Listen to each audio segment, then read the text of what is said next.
Charlamos, cuestionamos y resolvemos dudas sobre educación.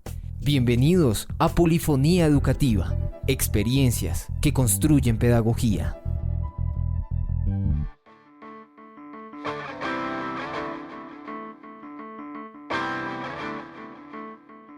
Hola, bienvenidos a Polifonía Educativa. Hoy queremos tratar un asunto bastante importante, bastante complejo también, por supuesto, pero que requiere tomarse desde diferentes puntos de vista y es la inclusión.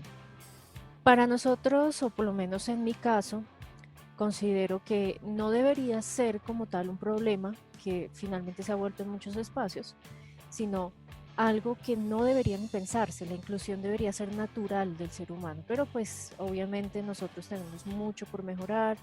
El ser humano como tal necesita evolucionar, necesitamos estar encontrando cada vez más recursos, innovando, mejorando, y por eso queremos hablar de ese tema hoy.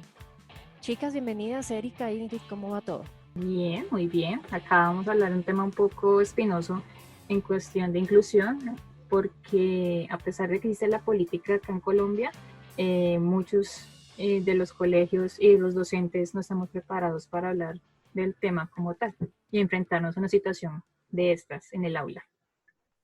Hola, Mile, hola, Erika. Sí, realmente es un tema bastante escabroso porque realmente vamos con todo el ánimo a decir que las diferencias no pueden en este caso permear de pronto un ambiente de clase sano, pero a la hora de nosotros impartir una clase o a la hora de buscar ese espacio, realmente vemos complicaciones que van más allá del querer hacer las cosas y de la buena voluntad que tengamos, sino el hecho de reconocer precisamente qué necesidades tienen estos estudiantes y son cosas que realmente en la universidad no se ven, no hay esa preparación como tal y por ende cuando llegamos a clase tenemos ese choque de no saber por dónde empezar. Ujú. Obviamente hay docentes en el ambiente, digamos, ya de pedagogía y de formación de docentes donde se habla de inclusión, pero no es así como tal algo en lo que nos hagan mucho hincapié. No sé, tal vez en la carrera en la que nosotros estuvimos, de pronto en otras universidades sí se dé, pero pues la realidad es que no se ve así de evidente en todos los colegios o universidades. Entonces, quiere decir que estamos fallando en ese aspecto. ¿Qué significa entonces inclusión? Yo tengo acá una definición y es que es el proceso de incorporar física y socialmente dentro de la sociedad a personas que están segregadas y aisladas. Es decir, que son miembros activos de una comunidad y que se desarrollan precisamente como los demás, con los mismos privilegios y derechos. Ujú. Esa es la definición. En un principio uno diría, bueno, sí, estamos hablando de incluir a todas esas personas que han sido segregadas o aisladas por ejemplo, una discapacidad, pero lastimosamente ahí también se incluyen otras minorías, que por eso soy como intensa con ese tema que no debería ser así, no solamente por discapacidad, sino que aparte hay discriminación por diferencias sociales, diferencias raciales, diferencias religiosas, culturales, bueno. Entonces, bueno, la inclusión sería todo, asumo yo. Lo que pasa es que acá en el ámbito pues, personal o varios de mis conocidos, tenemos entendido que inclusión va dirigida hacia la población con discapacidad, ya sea cognitiva o Ujú. física. Entonces, cuando se tienen en cuenta políticas de inclusión o se habla de un currículo adaptado según las necesidades del estudiante, dependiendo de su discapacidad o de sus capacidades, dejamos de lado el otro tipo de población. Entonces solamente estamos enfocados hacia la discapacidad y no hacia la parte de la diversidad cultural, étnica que puede haber en el aula. Ujú. Y ahí también, por ejemplo, el tema de la discapacidad física, que entre comillas podría ser lo más sencillo de manejar. Por ejemplo, si hay un chico con silla de ruedas. Pero si uno observa, la mayoría de escuelas no tienen un acceso fácil para ellos. Entonces, son Ujú. pequeños aspectos que no parecen ser demasiado importantes, pero para una persona que está en silla de ruedas, pues es todo, es el acceso a su educación. ¿M? Y ahora si empezamos a dividirlo en todas las discapacidades y el todo tipo de segregación que hay, pues tenemos mucho trabajo por hacer todavía. Pues hablando de la parte de discapacidad a nivel distrital, los colegios públicos están en el deber de admitir ese tipo de población. Lo que pasa es que hay colegios que se encuentran mejor adaptados según a las situaciones. Por ejemplo, hay colegios distritales que atienden a población sorda. Entonces, digamos, va la familia al CADEL, a la dirección local, aumenta la situación del niño, entonces ahí lo pueden remitir a los colegios que cumplen al menos con las necesidades básicas. Eso sucede, digamos, cuando son en discapacidades auditivas, visuales, pero a nivel distrital no sé qué colegio podría, por ejemplo, sé que en USME hay uno que atiende población sorda, que es el Federico García Lorca. Si no estoy mal, si no está, después mis compañeros me estarán diciendo, no, Erika, se equivocó del colegio, es lo más probable. Entonces, sí. Pero bueno, ahí les tengo otra pregunta y no sé, pues también Ingrid estuvo averiguando sobre el tema, yo no sé, ustedes como que me orienten un poquito más. Yo sé que de todas maneras no es sencillo, de hecho nosotros no estamos capacitados desde un principio para manejar estas situaciones, pero también parece una piedra en el zapato para una familia que tiene un niño en su casa, que quiere estudiar, que puede tener las habilidades o casi todas las herramientas para hacerlo, pero le toca irse a 2, 3, 4 barrios más lejos para poder estudiar, cuando no están los recursos, por ejemplo, económicos para hacer ese desplazamiento. No, realmente es un tema complejo y, por ejemplo, lo hablo desde mi experiencia personal. En el colegio donde estaba se hacía una evaluación de los niños que iban a ingresar y allí precisamente se hacía entrevista con la psicóloga y los papás pues exponían toda la información de sus hijos y, por ejemplo, algunos que requerían terapia o algunos que requerían ciertas necesidades especiales, ahí es donde uno se da cuenta que realmente necesitan dinero. Lastimosamente, si una familia no tiene para pagar una sesión donde haya un especialista que mire ciertos comportamientos, que mire efectivamente ciertas circunstancias que pueden detonar o no un comportamiento que los papás no pueden manejar, si no hay ese dinero, se cae el proceso. Ujú. Y en esa medida, cuando llegan al colegio, pues nos encontramos en un ambiente donde tal vez no hay la diferenciación por parte de los docentes para poder determinar qué tipo de circunstancia tiene ese estudiante. Entonces, sí, realmente es un tema bastante interesante, pero que definitivamente hay que poderlo desglosar más.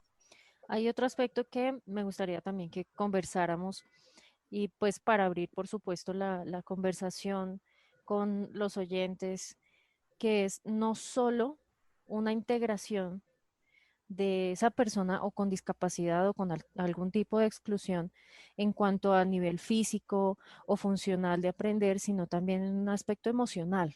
Ahí también entra la cuestión, estamos los docentes, los administrativos, las personas que trabajan pues en toda la comunidad preparadas para reconocer cuando hay alguien con una discapacidad cognitiva, que se comunica distinto, que de pronto su lenguaje no es tan efectivo, que a veces dice cosas imprudentes, ¿sí? Estamos preparados para eso, mm, tenemos la inteligencia emocional para manejar eso dentro del ambiente laboral. Eso es una responsabilidad muy grande también. Es complicado porque pues he tenido la experiencia de trabajar con población discapacitada, he tenido estudiantes con síndrome de Down, he tenido con autismo, Asperger también, entonces Ujú. es muy difícil trabajar con este tipo de población cuando tiene que estar pendiente de los demás estudiantes, de los regulares. Sí. Y más porque te toca adaptar el currículo según las necesidades del chico. Entonces, por ejemplo, pues, me acuerdo mucho de un chico de sexto que tenía síndrome de Down, pero el síndrome de Down tenían asociado una discapacidad cognitiva profunda. Yo no sé por qué, entonces eso fue hace muchos años. Eso fue mi primer año, en el primer colegio donde trabajé. La Sí, primiparada. prácticamente. Entonces, yo no le enseñaba nada, yo enseñaba inglés, pero yo no le enseñaba en inglés ni le enseñaba español, porque yo me podía desgastar 15, 20 minutos tratando de explicarle la letra A, sabía que era la A en ese momento, pero al otro día ni se acordaba de eso. Y yo me acuerdo que, pues yo tengo una prima que es educadora especial, yo le dije, ¿qué hago? No sé qué hacer, ayuda. Me dice, pues a él, infortunadamente por la edad que tiene, por la discapacidad que tiene, por la condición que no le sirve trabajar algo académico, sino pone a hacer algo más manual, algo más funcional, cosa que pueda, por medio del movimiento, aprender a hacer algo. Pues eso fue lo que hice con ellos. Por ejemplo, otro chico con autismo que me tocó también adaptarle el currículo.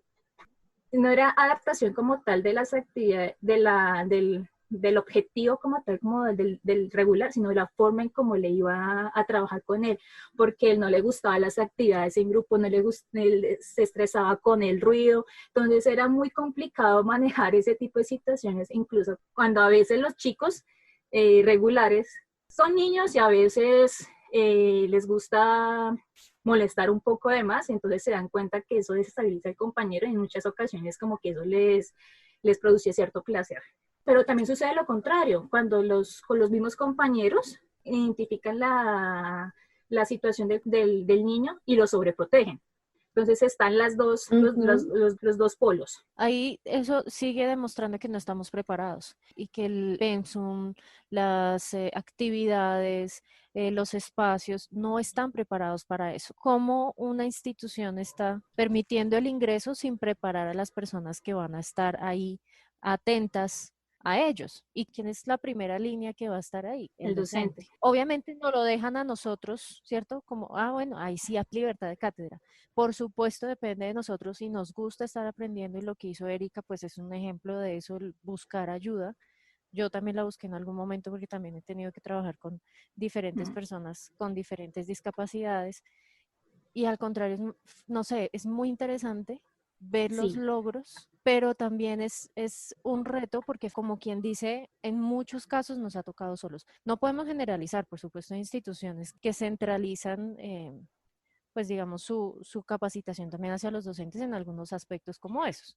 Hay instituciones muy buenas, pero pues en otros casos sí, como lo que nos ha tocado a nosotros, nos ha tocado solitos. Pues hay instituciones en las que están, por ejemplo, el proyecto de inclusión está liderado por la educadora especial en los colegios, pero digamos la población que tiene esta profesora para liderar, tener en cuenta el diagnóstico de cada niño, de cada estudiante, mirar el proceso de cada cual, se me hace que es demasiada la cantidad de estudiantes que tienen para controlarlo, manejarlo y llevar un proceso. O sea, estamos hablando, por ejemplo, de una educadora especial que trabaja en todo el colegio, para toda la población que puede haber en un colegio, que digamos que puede ser entre 50 y 60 estudiantes.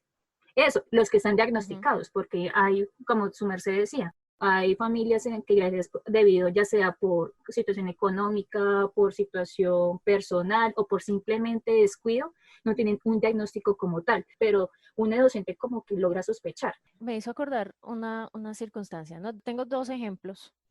Muchos, he trabajado con muchas personas, como ya les he mencionado en otros episodios. Yo casi siempre con clases personalizadas o grupos pequeños y cursos cortos en la mayoría de los casos. Hubo un chico increíblemente pilo, él le gusta la narración deportiva y tiene una memoria, o sea, ustedes le pueden preguntar el futbolista del año UPA en el país X y se lo sabe.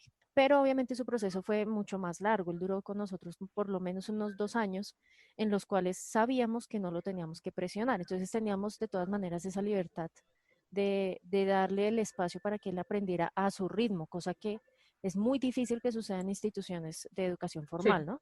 En el caso nuestro era educación, pues eran cursos cortos, entonces se podía hacer de esa manera y entre los docentes pues llegamos a ese acuerdo de no presionarlo, sino ir viendo cómo iba avanzando.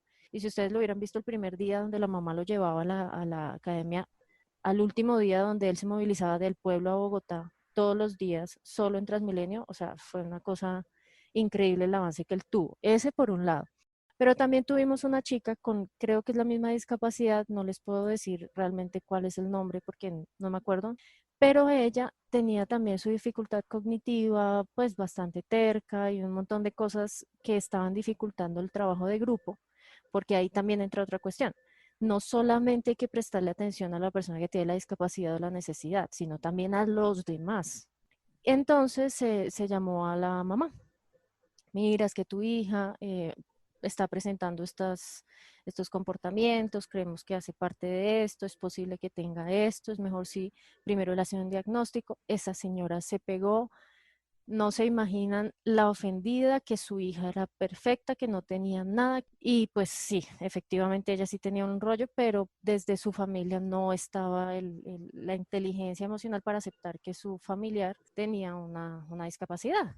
Sí, tenía una necesidad totalmente diferente, una condición Ujú. especial. Entonces, como no pasaba los exámenes, como no grababa bien, bueno, todas estas cosas, entonces era culpa o de los profesores o de los compañeros o de que se dañó el audio, siempre era culpa de todo lo demás. Y pues así tampoco hay un avance.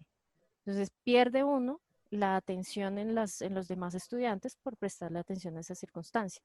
Qué vaina, sigue siendo un tema bastante Es complejo. complicado. Incluso también es un tema que todavía produce dolores de cabeza en muchos profesores y los entiendo por qué, porque no, o sea, me incluyo Sí. porque no tengo la formación para poder trabajar con ese tipo de población, a lo cual no diga que yo no lo trabajo, los ignoro, no.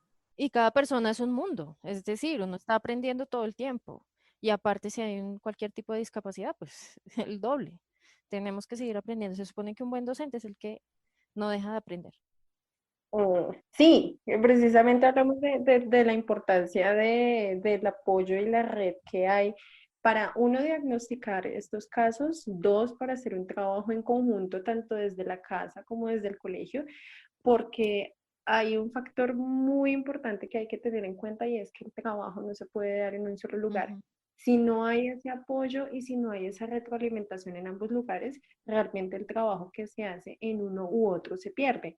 Y la idea no es esa, ni que efectivamente haya un avance en el colegio y cuando llegue a la casa se desmonte o viceversa.